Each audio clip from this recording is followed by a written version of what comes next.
Littoral. Yes.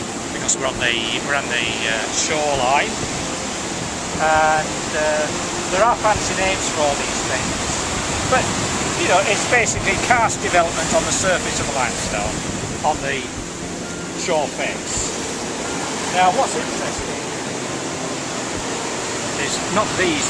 These are your standard rock pool things where you get sand or pebbles rolling around and yes, making the pool. We'll see better ones. There are better ones. But that and that. This. Can you see? And here, one slightly on its side. You see the onion ring texture? Yes. Of that. These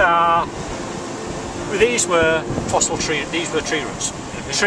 Chewett trees. When this was sand, imagine the present day with big chewets growing on it. Yes. Chewets have deep tap roots, go down about 150 metres. They don't have any shallow roots, very few shallow roots. They have a big tap root. These are tap roots of chewets that wended their weary way down through the sand. When the root dies, or if it shrinks, sand falls in to the gap left by the decaying roots until it's completely filled up.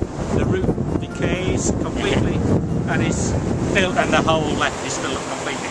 That's the fossil tree roots.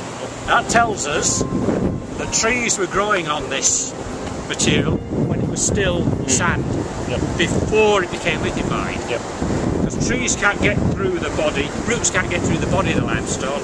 They've got to rely on going through cracks and fractures, not through the body of the limestone. But we see over there, there's a nice big one. They're the actual roots of shrubs rather than big trees. They're roots of shrubs growing on the dune, just like they do present day. Gone calcified, lithified. They're called rhizoliths, rhizolith or rhizomorph, in the shape of a root. Yes.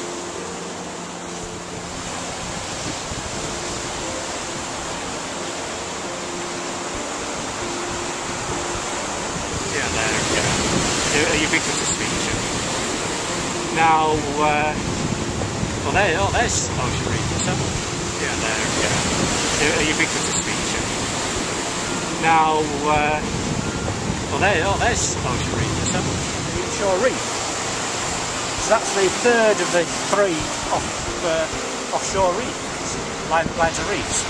So that the third in the chain of.